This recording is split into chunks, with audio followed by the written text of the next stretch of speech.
I have mixed reviews on this, in my personal opinion. So, what is up, everyone, and welcome back to another REFSIX weekly vlog. So, this week we are at Haywards Heath versus Beckenham Town, a club that you already would have remembered from the first game of the season. We had them away at Lancing, and this time we've got them away at Haywards Heath. So, we're with Brendan again, who we've already seen before, a new referee as well called Dan, as well as an assessor as well. So it's a big week for me. We've already come off a good game at the back of South Park. I'm very happy with how it went in terms of man management and just all about staying alert. This game is shaped up to be two teams that I've been warned about. Beckenham are a very aggressive team. Haywards Heath are very aggressive as well. So should shape up to be a great game in terms of how to manage aggressive players and how to sort of manage players and expectations and all of those little niggly things that we have to think about during the game. So it should be a good game for that. And obviously we're being assessed as well, like I've already said. So come along for the week. It is Wednesday today. I'm at REFSIX HQ and I have a speed session to complete, a pool session to complete, and maybe a recovery run if I feel it. But I don't really think that's going to happen. So come along with me. I look forward to catching up with you in the week, and I will see you guys later on in the vlog.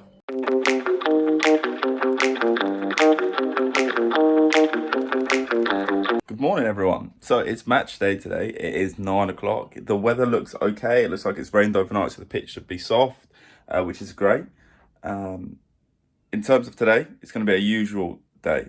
I've got an assessment, which is the first one we've had since Leatherhead, especially in the middle. Obviously, I've had loads of lines, but the first assessment we've had since Leatherhead. So I'm just going to go about things my normal way. I'm going to go for a little walk, have pre-match, pack my kit bag, just chill out, not put any pressure on the day. So that is the plan. It's a bit strange. I'm currently overthinking. I didn't have the best night's sleep last night, but I'm going to make that work for me. Just get through today, and then we'll smash it. We've just got to keep pushing on. And yeah, it's time to go for a pre-match walk, get it over and done with, get my legs going. They feel pretty good actually after a week of like sporadic training. It hasn't been the perfect week training, but nothing that we can't handle and go into today. So here we go. It's match day. Let's bring it. I'm ready. Okay, so I'm back from my pre-match walk. It's 11 o'clock now. Nice and chilled out. I feel pretty good. Listen to a podcast. The weather looks like it's on the turn, so we could be getting wet. And because of that, it means I'm packing my kit bag now just to make sure I've got everything. So this is what I'm bringing today for a Ishmael South East game. Let's start off with 2 pairs of socks, the true socks, the Nike socks. Probably going to wear these today because I find these really comfy. The new match top, of course, the old match top, but they're quite similar. This one's like 5 years old, so I know people have been asking about this one. This one's like 5 years old. This is the new one. The older one has a collar on it, which if you check out our video about the Nike kits, you'll see. 2 pairs of shorts, warm-up stuff. 2 pairs of undershirts, just one Under Armour, as in one undershirt. Wash bag, boots, towel. There's a second towel here just to clean my boots off at the end. Hair gel, don't know why I've got 2. Whistle, box of tricks. I'm bringing a power bank with me today because I'm fed up of my phone running out of charge. The tablets today are strawberry and lime again. Water bottle, sweets for the boys. An apple isotonic. Like I said, I haven't slept very well last night, so these are going to sort me right out. Crime sheets, that's last time's report. Obviously, we're on a new one. And my expenses cards are now in here as well, so I've got everything I need, sort of admin-wise in this. Refs Tech, buzzer flags, and my bag as well. So that seems to be all the kit I need, other than a bag, like a little rubbish bag. Like this one, this exact one for dirty kit. So yeah, that's everything. I'm going to quickly pack this stuff up now. And then it's pre-match time.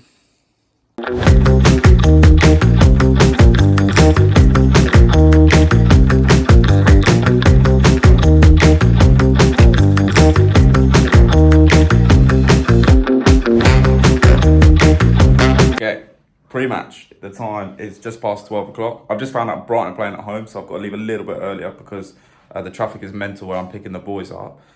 Lunch is bougie. It is avocado and bagel. So this is great, healthy fats, carbs.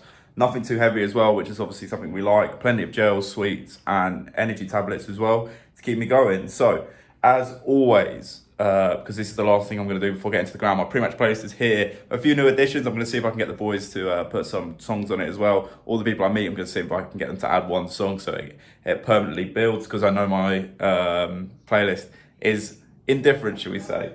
But yeah, so I'm just going to eat this up and then get ready to go. So here we go. It's match day. Let's get it.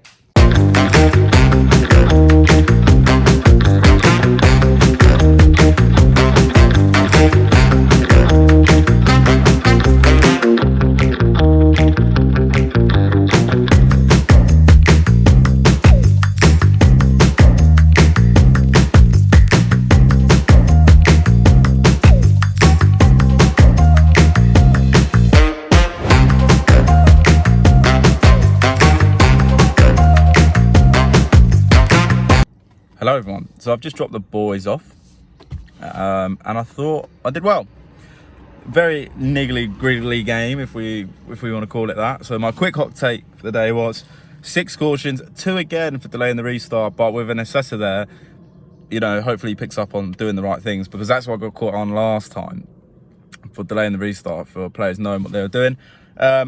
I allowed a goal for handball, not handball. I thought it hit his chest and his stomach, and then he played the ball. Hopefully the assessor agrees with that, because that's a key match incident. Played some good advantages.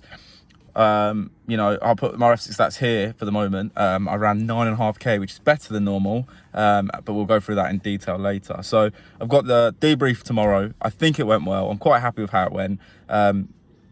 Post-match was great, lovely spag bowl, but now I'm going to obviously eat my main dinner now, which is jerk chicken, so I'm very much looking forward to that. Yeah, so the hot takes is the game went well, very niggly griggly. I'm glad I've got it done. I felt like I worked hard, worked with the players well, again. Lots of handshakes at the end. Players said that they were happy with the way I refereed, which is good. Sometimes the assessors like the way I do it, sometimes they don't, so we'll just see how that goes. But I'm comfortable with how things have gone. So yeah, the rest of the evening, just chill out and then debrief tomorrow. So I'll catch you after the debrief tomorrow morning, 10 o'clock. Okay, so it's 11 o'clock now. I've been for a morning run, a recovery run. It was just a nice 5k. So that was nice. It's autumn running as well, which is quite nice. It's not too, it rained, I missed the rain, so that's good. Anyway, debrief done. So with the debrief, he said it was good, said I did well. Said really the only main development point was I need to, he says I'm a little bit too nice, you know, there's a lot of like steadies, no foul, you know, behave yourself, boys. But it needs to be more authoritative in terms of sometimes it just you here now, because he said, I don't know if you spoke to some of the players afterwards, but, and I was like, yeah, I did. I always speak to them like when with advantages and stuff like that. But he was like, I just wanted to see more oomph. But he acknowledged that I gave all the right cards, and in a game that was a bit gritty, that I was good. The key match decisions he said I got right, which was obviously the handball. I'm waiting for the highlights to come out. So, you know, all in all good, I think.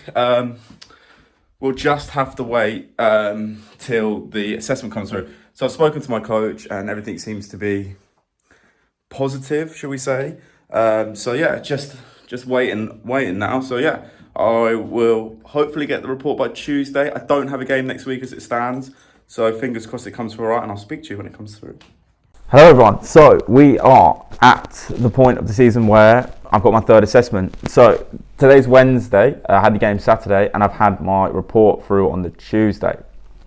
So I got it obviously last night, and what I'm going to do is take you through the stats, take you through some of the clips, and then I'm going to go through the report. I can't actually show the report because the FA have told us we can't show it because it's private and confidential and all of that, but I'll go through the basics of what I need to develop and the comments that the Observer put in. So let's go through the stats of the game. So basically I'm just going to load up REFSIX on the desktop because I'm filming on my phone. So let's look at the game. 9.53k, which is not too bad. More in the second half. I felt like I had to work for the game in the second half a little bit more. In terms of heat maps, as you can see, overall there's this lot of splodge here. In the second half, I think, I haven't really looked into the stats at the moment, I think it's going to be very much one-way traffic because that's how it felt Haywards Heath 1-2-1. I know it says 1-0 here. 1-2-1, but there was quick counter-attacks. And so if we look at the first half, very much central. I let play build around me. It was a lot of the play was on the wings and didn't really come back in. So I had that ability to sort of just let it happen in front of me. And in the second half, yeah, as you can see, well, it's actually quite spread out. It's the first half that probably skewed it a little bit more, but you can see this big red splodge here, where obviously the Haywards Heath team in the second half were down this end, so that's where a lot of the play was. Sprints, look at this, we can see loads. So we go for the first half, we'll go look at the lows. I find, like I've always said, the yellows are me getting back into position, and I always say you've got to work hard, especially when there's an observer there, work hard to get back into position and then rest, rather than rest and then have to work hard to get back in the, like when the ball goes. Medium sprints, some nice long sweeping runs, which is nice, as you can see, going all in the right directions as well. These three I'm particularly happy with, because I'll always have my assistant here, and then I'm always going to have the ball between me and them, and then it looks like I'm getting in better positions, because it's something that my coach has pointed out to me, that I'm a little bit wayward and squeeze play too much. So if the ball comes back in, I'm in a bit of trouble. And then we look at the high one, just one quick burst, must have been a counter attack. In the second half, nice, another one almost in the exact same position, coming across. Medium sprints, again, loads of these nice sweeping ones that are all in the right areas. You know, we should be going from this corner to this corner. It's this lazy S that we always talk about. So that's what it looks like. It's box to box, making sure that we're going almost towards the corner flag. And I broke into the penalty box occasionally to give goal kicks, corners, just so they knew that I was there and sort of assert my dominance, really. And then we look at the low ones, plenty of low ones in this one. You can see we're going into the corner where I have to squeeze play to make sure that there's no shenanigans down there, and obviously back into certain positions as well. But these actually in this time look more like I'm darting into positions, like still in open play rather than getting back. So that's interesting. Heart rate 185. Very, very standard, I think. Especially when you hit the red zones, you're going to be in those high heart rate zones. And an average of 156 in the first half and 162 in the second half, which shows that realistically I worked harder in the second half, which is obviously shown again by the amount of distance I covered. So yeah, that is the stats. Now let's go on to the fun stuff. We're opening up the replay tool today again, which you can get if you want, if you're a pro subscription, down in the link in our description.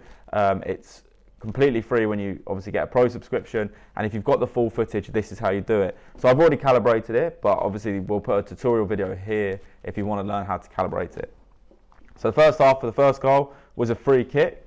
Now I wanted to show you this quickly, is as you can see me here, I'm going nice and big like this, and that's because I'm telling the players, if your arms come out like this, it's going to be a penalty, close to your body, protecting yourself, you're going to be okay. And that's what I'm telling the players here. There's a great picture, I'm sure it's the thumbnail, of me telling the players like this. It makes me look really big time, so I was obviously delighted with that. And that's really important, because that obviously builds rapport with the wall. 90% of the time they're already annoyed with you because you've given a free kick against them, so they already feel slightly aggrieved. So it's always good to keep them on side by just simple bits of communication. First yellow card of the game, let's have a look. So mute that. The ball comes over the top. This is obviously now 30 seconds beforehand, so we can see the build up. As you can see, Beckenham have a lot of the ball. The ball comes over the top, and here it comes. This 11 is the one that gets cautioned. Just pulls him down. It's really simple. It was nice because my assistant flagged as well. So if we go back just a little bit here, we can see that this player is beating him for pace. And if we pause it there, I'm in a great position, not too far away.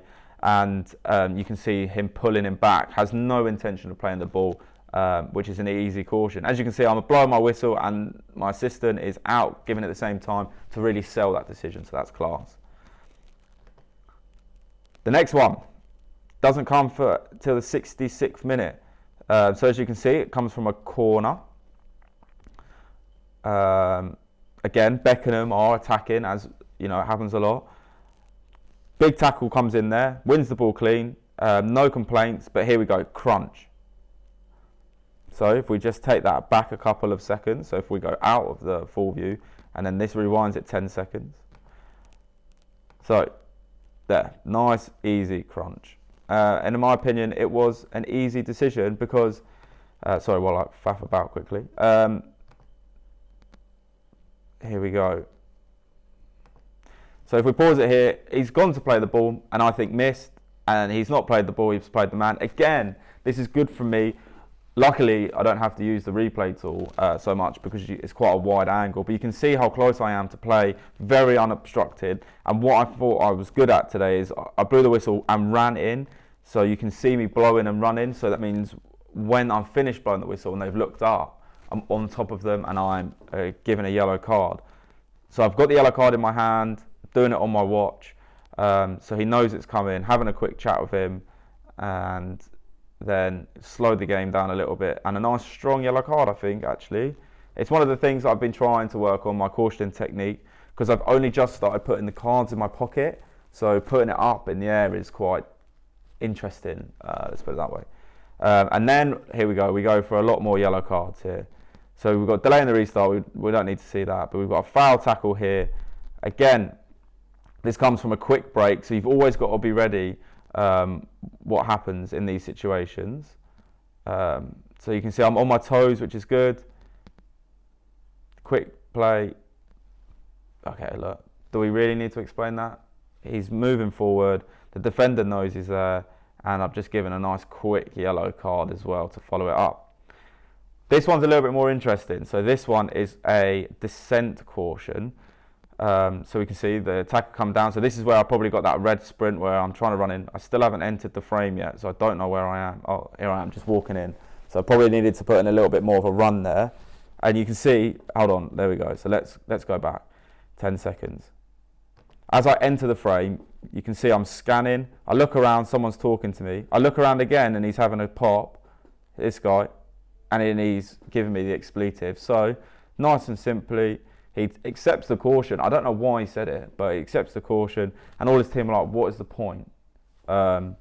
So yeah, easy caution. Like, you can see me take a double take, say something like enough, and then he just goes and gives it the big ones. So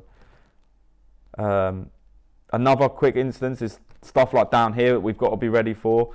Is some referees like to stand out here and monitor this. I like to get really close and personal and start shouting at players. Steady, no fouls, absolutely not. Get out of the way, you know, making sure they know I'm there, because then I'm able to blow the whistle and everyone looks up and I'm there, and I just think it aids my match control a little bit. So that's my personal opinion. And then we have this last caution, which comes almost at the end of the game, which is right here, I believe. So it's for a delay in the restart, which is something, you can see the end of it there, so if I rewind 10 seconds, which is something I got picked up at the start of the season. And actually, if we look at my trends here, we can see that a lot of my cards have been delaying the restart ever since that first game of the season. So this is what happens. The throwing comes in. Haywards Heath are 2-1 up at this point, so we know the delaying tactics are starting, and this guy almost hikes it into this man here. And for me, I was thinking, oh, you know, could I caution here? Do I need to caution here? Does the game warrant it? And the answer is yes to that. And two, he knew exactly what he was doing, and he took the yellow card just like that, with grace and honour, if that's what you want to call it. But I feel like if I had not cautioned here, I would have been hammered in the assessment. So that's quite interesting, in my personal opinion. So moving on to what is the observer's report. I have mixed reviews on this, in my personal opinion. So in terms of application of law, I did really well. I did above standard expected in all but one. So that's really nice. Timed examples in terms of identifying reckless play, making sure I did the right cautioning technique, and I didn't miss a caution. The second one is decision making and accuracy, and obviously if application of law is high, then you expect decision making and accuracy to be quite good, and again there's quite a few above standard expected, which is nice to see. Apart from demonstrates the importance of player safety, which, you know, there wasn't really anything in the game to get that. So looked to play to advantage as well. I played a couple, which was nice, and he said that I shouted play on as well, so that's always good. And obviously after the back of last week's takeoff, as Coop said, at South Park, I believe he said that in the vlog, if not, I can't remember, it was last week, then it's better. Now, we come into the match control. I got expected in them all, other than I got a major development, which is really frustrating, but, you know, it comes with. So basically, he said there was a few occasions where there were scuffles, in terms of like on the 28th minute, where players stood on the ball, and I wasn't authoritative enough, basically, and he said that I needed to be, and realistically that's quite tough to take, because at the end of it he says both players did enough not to be cautioned, which is fine. You know, it's a major development, which is far from ideal. You know, reading through it here, it says it happened twice in 2 minutes. He said I spoke to a player, but I need to blow my whistle and be more authoritative and show them I'm in charge, which is fine. But then he also gave me above standard expected in identifies and manages appropriate sanctions for persistent offenders and tactical misconduct, which is delaying the restart. Fitness, positioning and work rate. Considering how hard I worked, I only got 2 above standard expected, which is, I don't really know. Some observers pick up for it. It depends what the standard is. Like if he's seen 3 fit referees beforehand, then there's not really a lot I could do. So, yeah. Communication, above standard expected in 1. Teamwork, above standard expected in them both as well. And my buzzers went down because they ran out of battery. So I told him that as well, in terms of, you know, my buzzers went down, and he was like, oh, that's quite impressive, because it didn't look like they'd gone down. It looked like they were still working, which is good. Thumbs up. In alertness awareness, I got outstanding, because I dealt with time wasting or delaying the restart effectively and efficiently, starting in the 73rd minute. So obviously dealing with it early gets you brownie points. And then the last one was management of technical offences, and I got above standard in 2 out of 4. So overall, it came out as a 72.75, which is above my average. It's the highest mark of the year. Slightly disappointing, obviously, as a personal thing, in terms of little things have cost me big marks again. But we move on to the next game, which will be, I don't actually know. Let me have a look. So my next game is Millwall. But yeah, no, so we haven't got our fixtures out yet, so I have got a few games next month, but nothing major. In terms of the middle, I haven't got one for a while, so it's just about getting through. I believe it's Merstham on the 11th, I think. I haven't got one next week, which is the 5th, so who knows, you might pick up something, we might not. It's FA Cup weekend, fingers crossed. But that has been the analysis part of you, and I'm going to end the vlog here, because obviously I've been talking on for about 15 minutes and you don't need to hear any more of me. But thanks very much for watching. Please leave a comment if you want to see anything in the next couple of vlogs, or if there's anything you want me to explain. I know there's been a little bit of stuff on sort of penalty kicks that we're going to cover. So yeah, thanks very much for watching. Please like and subscribe, and I will see you next week for the next REFSIX weekly vlog. See ya.